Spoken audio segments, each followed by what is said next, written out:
Bonjour à tous et bienvenue dans ce nouveau culte.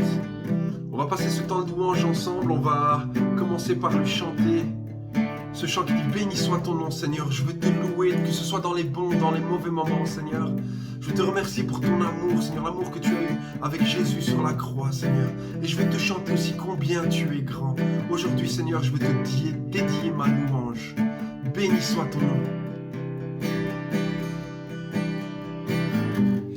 Béni soit ton nom dans le lieu de bénédiction, où s'écoule ta provision. Béni soit ton nom. Béni soit ton nom quand je suis dans le lieu désert et que je marche solitaire. Béni soit ton nom. Tes bienfaits envers moi. Pour tous tes bienfaits envers moi, je te louerai. Et dans les temps difficiles, je redirai: béni soit le nom du Seigneur, béni soit ton nom. Béni soit le nom du Seigneur, béni soit ton glorieux nom.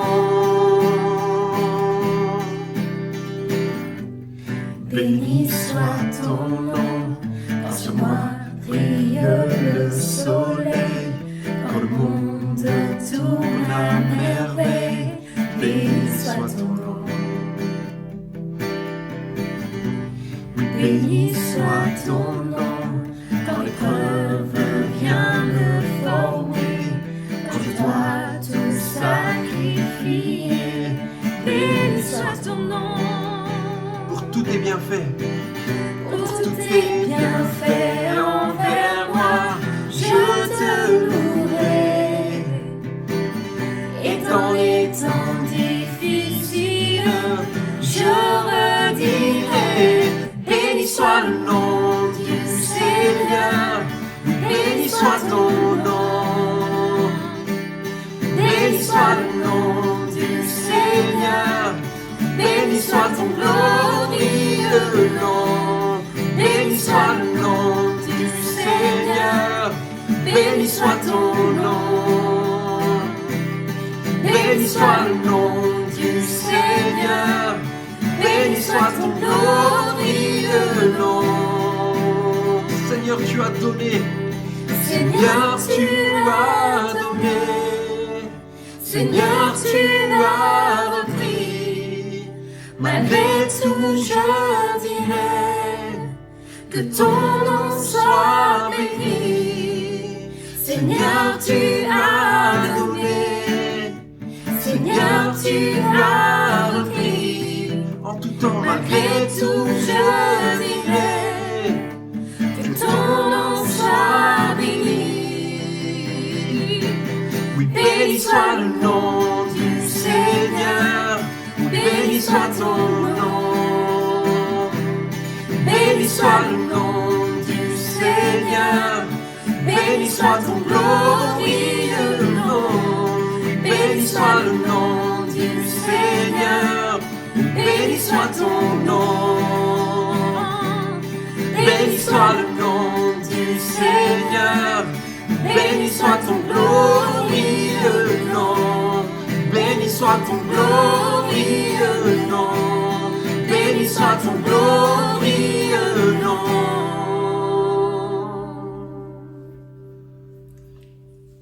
Oui Seigneur, quand j'invoque ton nom, tu réponds. Seigneur, tu es là près de moi, Seigneur, et je veux te remercier pour l'amour que tu as eu pour ma vie. Seigneur, te chanter aujourd'hui quel amour, Seigneur, tu as eu pour moi, et je te remercie, Seigneur.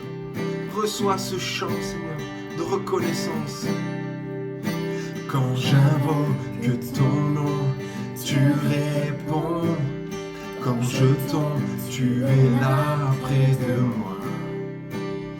Car tu m'as délivré des ténèbres et ancré dans l'espoir de ta vie. On reprend. Quand j'invoque ton nom, tu réponds. Quand je tombe, tu es là près de moi. Car tu m'as délivré des ténèbres et ancré dans l'espoir de ta vie. Sauvé.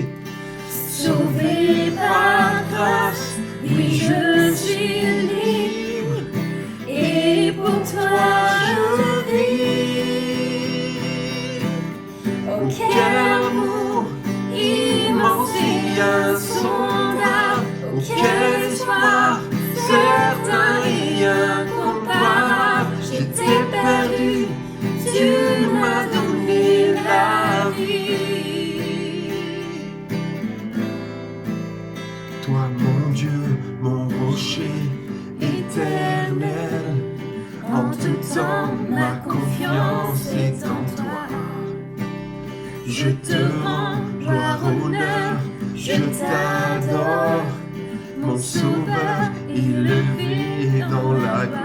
Sauvé par grâce, Sauvé par grâce, oui je suis libre, et pour toi je vis. oh quel amour, Oh quel amour immense et insondable, oh quel espoir certain et incomparable. J'étais perdu, tu m'as donné la vie. merci pour ton amour Seigneur. Oh quel amour, Oh quel amour immense et insondable, oh quel espoir certain et incomparable. J'étais perdu, tu m'as donné la vie. merci pour ton amour. Amour venu sauver ma vie. Oh merci, oh merci. J'étais aveugle, maintenant je vois. Je te vois, je te vois. Amour venu sauver ma vie. Oh merci, oh merci. J'étais aveugle, maintenant je vois. Je te vois, je te vois. Merci Jésus, quel amour. Oh quel amour immense et insondable, oh quel espoir certain et incomparable. J'étais perdu, tu m'as donné la vie. Oh quel amour Seigneur.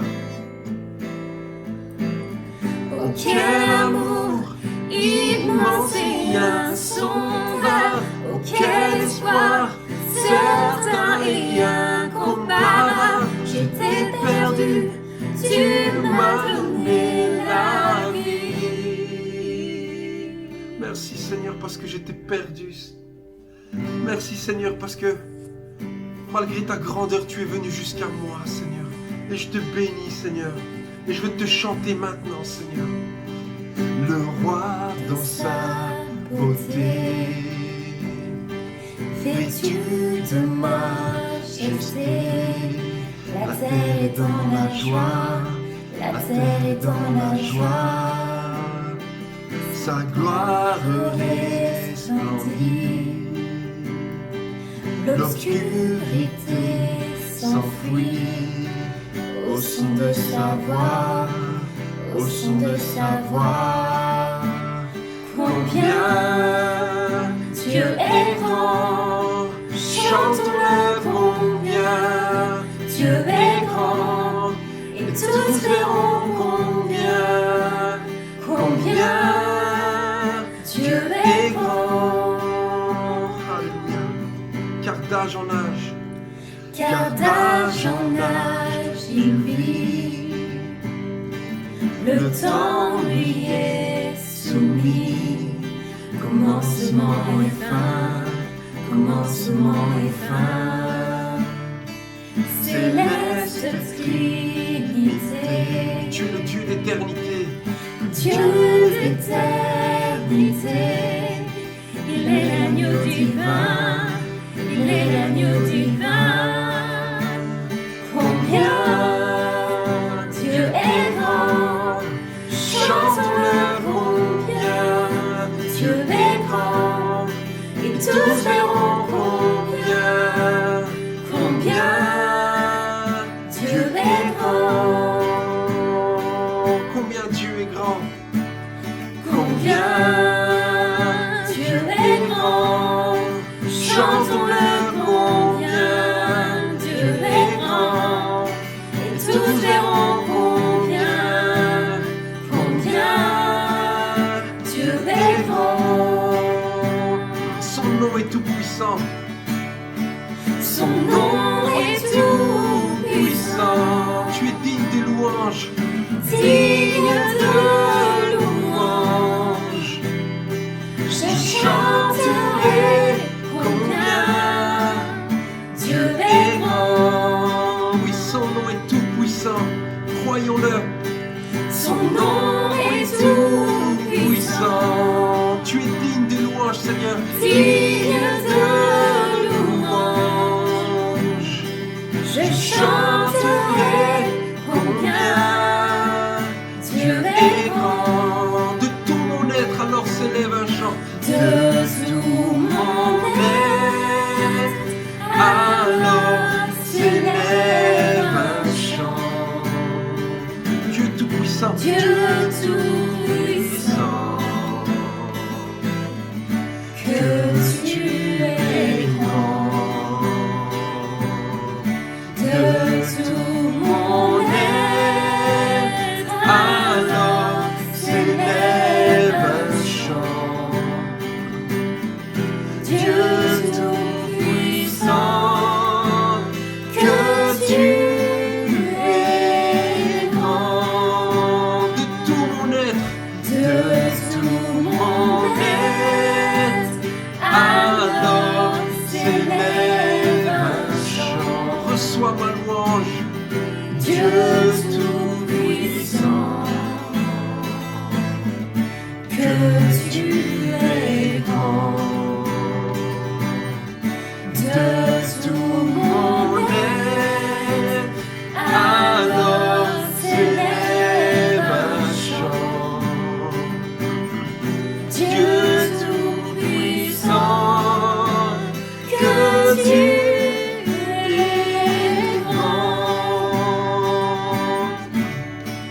prenons un temps pour le remercier, pour le louer Seigneur, merci Seigneur parce que tu es grand Seigneur, merci parce que tu es grand et Seigneur dans ta grandeur tu es venu jusqu'à nous, par Jésus-Christ, et Seigneur pour ça je veux te louer Seigneur, pour te remercier Seigneur de cet amour Seigneur, qui est incomparable, qui est insondable Seigneur, je veux te louer Seigneur que je sois Seigneur dans la joie Seigneur, que je sois dans la tristesse, que je passe dans un temps de désert Seigneur, je veux apprendre Seigneur à te louer, je veux te reconnaître comme mon Dieu, comme mon Sauveur, comme mon Seigneur. Merci Seigneur pour Jésus-Christ Seigneur, pour la croix Seigneur qui a fait la différence dans ma vie. Alléluia. Merci Seigneur. Merci Seigneur. Et maintenant je vous laisse dans ce temps de prédication, que vraiment le Seigneur puisse vous bénir, puisse continuer à nous bénir ensemble et qu'il puisse parler à son serviteur. Dieu vous bénisse. Voilà, bonsoir à chacun, très heureux de vous retrouver. Voilà, tristement, je veux dire, par rapport au fait qu'on n'est pas ensemble en culte. Mais voilà, pendant quelques semaines, nous allons nous revoir donc à travers le live, à travers donc les vidéos. Et donc ce soir, je suis très heureux de pouvoir vous apporter un message que Dieu a mis sur mon cœur. Et je l'avoue vraiment, quand je priais, j'étais vraiment dans la tristesse par rapport à tout ce qu'on entend, les souffrances, les maladies, le deuil.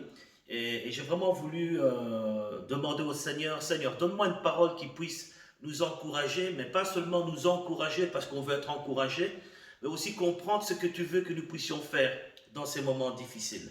Alors je vous invite à la prière. Seigneur, je veux vraiment te demander ta grâce, ta bénédiction pour ce temps que nous allons passer.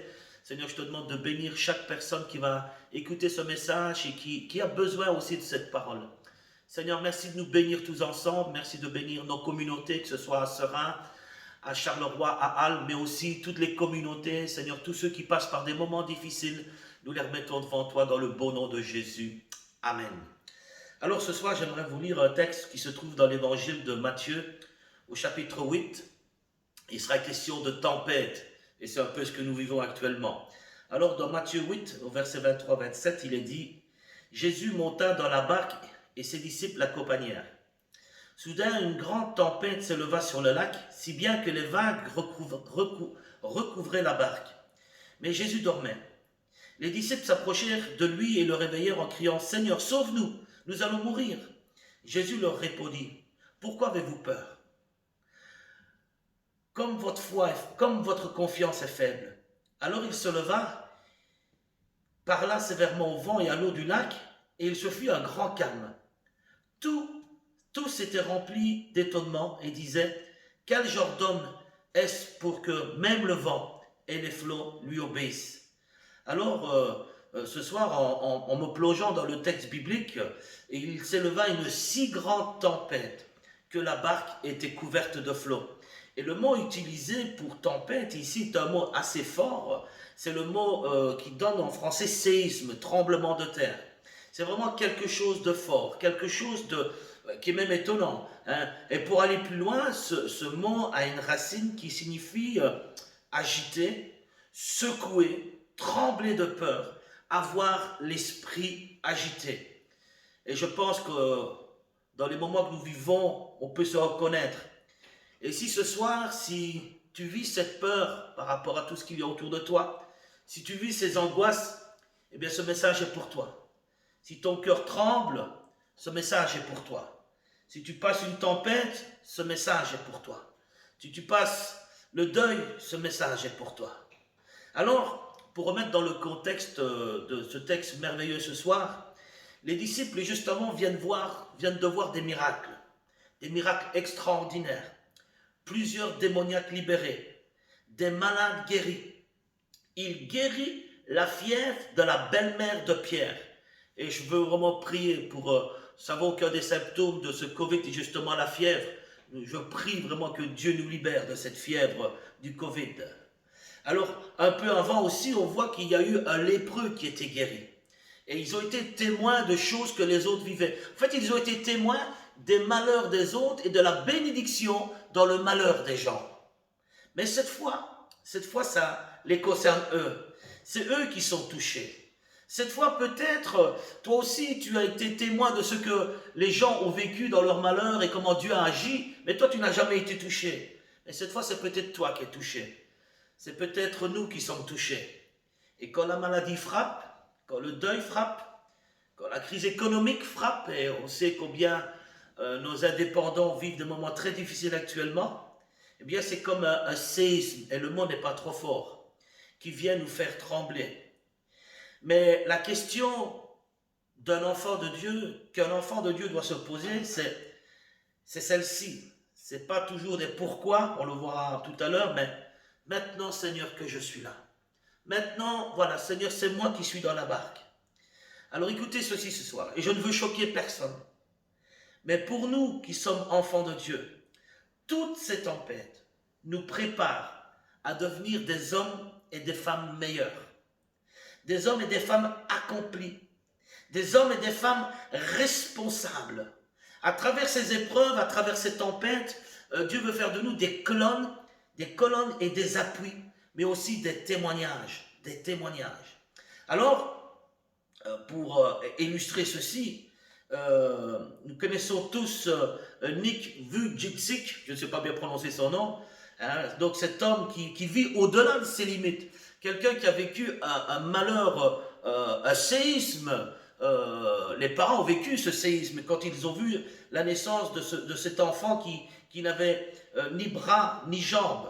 Donc il est né donc, avec une maladie très très rare appelée le syndrome de tétramélie, donc absence de membres supérieurs et inférieurs.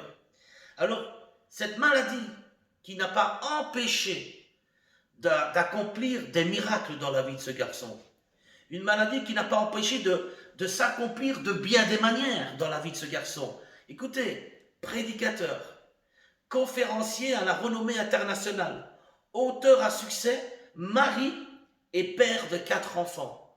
Alors qu'il aurait pu dire, mais c'est vraiment un séisme ma vie, c'est vraiment une catastrophe ma vie. À travers cela, Dieu s'est glorifié. Un homme heureux. Un autre témoignage que j'ai déjà cité dans le passé, Michel Renevier, donc ce pasteur qui, en 1975, suite à une collision avec une voiture, et sa propre voiture et une moto qui étaient en sens contraire, vraiment la moto et la voiture se sont percutées et sa fille a été brûlée vive dans l'accident. Lui-même a survécu à l'accident, mais a dû subir, alors qu'il était brûlé, il a dû subir 38 opérations. Il va conserver des traces d'un grand brûlé sur son visage notamment. Et pourtant, il va devenir un homme qui va continuer de prêcher l'évangile. Un homme qui va tourner le monde entier, tout le monde francophone pour prêcher l'évangile. On voit qu'à travers des tragédies, à travers des tempêtes, eh bien, il y a des hommes et des femmes qui prennent ces difficultés comme des tremplins pour aller encore un peu plus loin. Plus proche de nous, je pensais au papa de Mirella, le pasteur Brinetto, qui, dans la tempête du cancer, eh bien, a distribué des Bibles à tout le personnel médical. Au lieu de se résigner, il a continué à témoigner, continué à parler de celui qui est son sauveur et son Seigneur. Frères et sœurs, la souffrance, les séismes de nos vies, c'est vrai, on ne peut pas toujours tout comprendre, mais écoutez ceci, j'ai trouvé une phrase qui m'a fait sourire, mais qui est tellement vraie. La même eau qui bout peut durcir un œuf ou attendrir une pomme de terre. La même eau qui bout peut durcir un œuf ou attendrir une pomme de terre. Alors soit on devient malléable et on se laisse façonner, soit on s'endurcit et on fait naufrage par rapport à la foi. Frères et sœurs, quelle que soit la maladie, quelle que soit la situation économique, quelles que soient les difficultés par lesquelles nous vivons, n'oublions pas que notre finalité, c'est le royaume de Dieu. Et ce soir, je désire vraiment t'encourager. Jésus est dans la barque de ta vie. Comme on a lu dans cette histoire, Jésus était là dans la barque, il dormait, mais Jésus était là dans la barque. Devant les combats, les épreuves, des hommes de Dieu, des hommes de femmes, eh bien, sachez que Jésus est là. Et dans tous ces combats, il est là. Dans toutes ces épreuves, il est là. Vous savez, on a souvent entendu ces paroles de tous les hommes de Dieu, de toutes les femmes de Dieu dans la Bible. On a souvent entendu ces paroles. Ne crains pas car je suis avec toi. Avec Josué, avec cet homme qui était malade à la mort, eh bien, Lazare, on voit que Jésus va dire, cette maladie est pour la gloire de Dieu. Cette maladie est pour la gloire de Dieu. Gédéon qui était craintif, qui avait peur parce que des ennemis étaient là, là aussi une tempête, eh bien il va lui dire, vaillant héros, ne crains pas, je suis avec toi aussi. Voyez frères et sœurs, et j'aimerais répéter vraiment, Josué qui est devant la tempête de la peur de conquérir tout un pays, ne crains pas, je suis avec toi. Lazare, un homme qui est à la mort, eh bien Jésus va dire, cette maladie est pour la gloire de Dieu.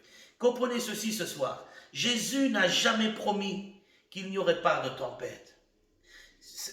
L'évangile, ce n'est pas je t'apporte le bonheur, mais je t'apporte la joie. Ce n'est pas la même chose. Jésus n'a jamais promis qu'il n'y aurait pas de tempête, que les tempêtes allaient s'évaporer avec une prière, non. Mais qu'à chaque moment, il a dit, je suis avec vous tous les jours jusqu'à la fin des temps, qu'à chaque moment, et donc des tempêtes de notre vie, il serait là avec nous. Écoutez, frères et sœurs, avec les tempêtes, et je crois vraiment à ce que je dis, Dieu nous ouvre des portes de responsabilité. Et il veut nous rendre responsables devant ces questions qu'on doit se poser. Qu'est-ce que je peux changer durant ce temps de tempête? Qu'est-ce que je peux régler dans ma vie durant ce temps de tempête? Qui je dois pardonner? Ou de qui dois-je recevoir le pardon dans ce temps de tempête? Et c'est vraiment un temps de remise en question. Frères et sœurs, je suis convaincu que dans nos tempêtes, Dieu veut continuer à nous parler. Et ce soir, j'ai vraiment eu à cœur de vous apporter deux histoires de barques, deux histoires de tempêtes qui se ressemblent très très fortement, mais qui ont des sens différents. Et la deuxième histoire que j'aimerais vous lire, eh bien, se trouve dans Matthieu 24, 22 à 33. Matthieu 14, excusez-moi. Matthieu 14, du verset 22 à 33. Aussitôt après, Jésus fit monter les disciples dans la barque pour qu'ils passent avant lui de l'autre côté du lac, pendant que lui-même renverrait la foule. Après l'avoir renvoyé, il monta sur une colline pour prier. Quand le soir fut venu, il se tenait là, seul. La barque était déjà à une bonne distance de la terre. Elle était battue par les vagues, car le vent soufflait contre elle. Tard dans la nuit, Jésus se dirigea vers ses disciples en marchant sur les eaux. Quand ils le virent marcher sur l'eau, ils furent terrifiés et dirent « C'est un fantôme !» Et ils poussèrent des cris de frayeur. Mais aussitôt Jésus leur parla. « Courage, leur dit-il, c'est moi, n'ayez pas peur. » Pierre prit alors la parole et lui dit « Seigneur, si c'est bien toi, ordonne que j'aille vers toi sur les eaux. » « Viens, répondit Jésus. Pierre sortit de la barque et se mit à marcher sur l'eau pour aller vers Jésus. Mais quand il remarqua la violence du vent, il prit peur. Quand il commença à s'enfoncer dans l'eau, il s'écria « Seigneur, sauve-moi !» Aussitôt Jésus étendit la main, le saisit et lui dit « Comme ta confiance est faible, pourquoi as-tu douté ?» Ils montèrent tous les deux dans la barque et le vent tomba. Alors les disciples qui étaient dans la barque se mirent à genoux devant Jésus et dirent « Tu es vraiment le Fils de Dieu. » Une autre barque, mais cette fois, c'est Jésus qui vient marchant sur les eaux. Et ici, la barque est un peu ce qui nous symbolise notre vie. On est embarqué dans ce monde aussi. La barque qui pour nous symbolise notre vie, écoutez, elle est battue par les flots. Et ce terme battu, ça veut dire malmené, tourmenté. Ce terme veut dire aussi être harcelé, affligé. Pour moi, un tourment moral, être éprouvé. Et on peut vraiment se reconnaître une barque dans laquelle nous sommes embarqués dans la vie pour le moment où on est malmené de tous les côtés. On est tourmenté, des temps d'angoisse, des temps de peur, de crainte. Il est dit par les flots, les vents contraires. Et ici, c'est une image de tout ce qui, dans notre vie, peut être comparé à des puissances de mal, des puissances de mort, des puissances de peur, les épreuves, les inquiétudes, les angoisses, à tous les pourquoi de notre vie. C'est vraiment ça. Et l'Évangile nous rappelle, à travers cette histoire, qu'il y a un homme qui vient et qui nous rejoint sur cette mer agitée. Il y a un homme qui vient, qui nous rejoint dans cette barque de notre vie où il n'y a plus rien qui va. Il y a un homme qui vient et qui nous rejoint dans cette barque où les angoisses, où la peur est là. Au milieu de toutes les questions, frères et sœurs, au milieu des pourquoi que nous nous posons, il y a un homme qui s'avance, marchant sur toutes les peurs que symbolise cette mer agitée, qui peuvent nous bouleverser. Et Marc 6 donne un petit détail supplémentaire. Il est dit, Jésus voyant leur détresse. Écoutez frères et sœurs, non seulement il voit notre détresse, mais il marche vers nous. Mais en plus, il parle. Il n'explique pas les pourquoi. Il ne vient pas expliquer le pourquoi nous vivons toutes ces situations. Et comme je le dis souvent, c'est pourquoi nous aurons des réponses dans le ciel. Mais il nous dit ceci ce soir. Il nous demande d'avoir confiance. Et ce même mot signifie de prendre courage. Donc, aie confiance, prends courage. Il dit, courage, c'est moi, n'ayez pas peur. Vous savez, je me rappelle que quand on était petit, en tout cas, je l'ai vécu quand j'étais petit, et qu'on était dans le noir, qu'on entend des bruits bizarres des fois, quand on est enfant, on entend des choses, et on est là, on a peur.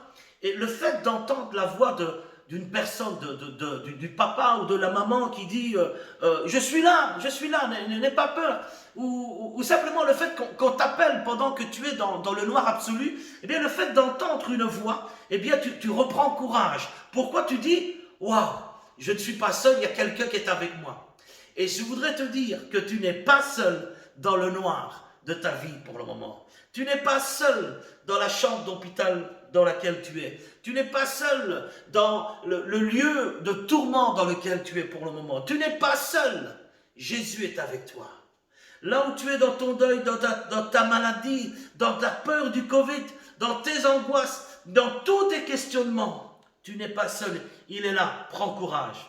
Et j'aimerais te dire, Pinage, certainement que tu nous écoutes, prends courage là où tu es. J'aimerais dire au pasteur Brunetto qui nous écoute aussi, prenez courage, le Seigneur est avec vous aussi. Et je dis à tous ceux qui sont dans la maladie, prenez courage, le Seigneur est avec vous. Alors c'est à ce moment-là que Pierre va rentrer en jeu. Notre ami Pierre, celui que nous aimons parce que c'est celui qui nous ressemble le plus quelque part. Hein, c'est rare de voir des gens, mais on est souvent des pierres, on parle plus vite qu'on ne réfléchit. Et ce soir, tu es peut-être un Pierre. Et tu es là dans tes questionnements, dans tes peurs. Et si c'est bien toi, Seigneur, si tu es là, alors ordonne-moi de venir vers toi.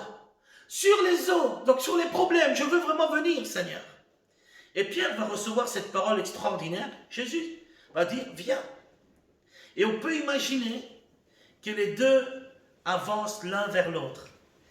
Mais Pierre, à un moment donné, on connaît l'histoire, on l'a lu, Pierre est envahi par la peur. Jésus est là, mais Pierre, lui, voit les vagues. Écoutez, frères et sœurs, Jésus est là, mais Pierre voit les vagues. Alors tu vas me dire, Paulo, c'est bien beau que tu me dises qu'il est avec moi là où je suis. Mais moi, je vois la maladie. Moi, je vois les craintes. Moi, je vois les pleurs. Je vois la détresse. C'est vrai. Mais Jésus est là. Écoute. Pierre va se mettre à douter. Et c'est là le doute est l'ennemi de la confiance. Et il va commencer à s'enfoncer. Et si tu regardes les circonstances de ta vie, si tu regardes la maladie, oui, il ne faut pas la nier, elle est là. Si tu regardes ce Covid qui est présent, c'est vrai. Si tu regardes les difficultés économiques, c'est vrai, elles sont là. Eh bien, si tu ne regardes que ça, tu vas enfoncer toi aussi. Tu vas vraiment enfoncer. Et dans cette histoire, on voit que dans un ultime réflexe, Pierre va avoir le réflexe de sa vie.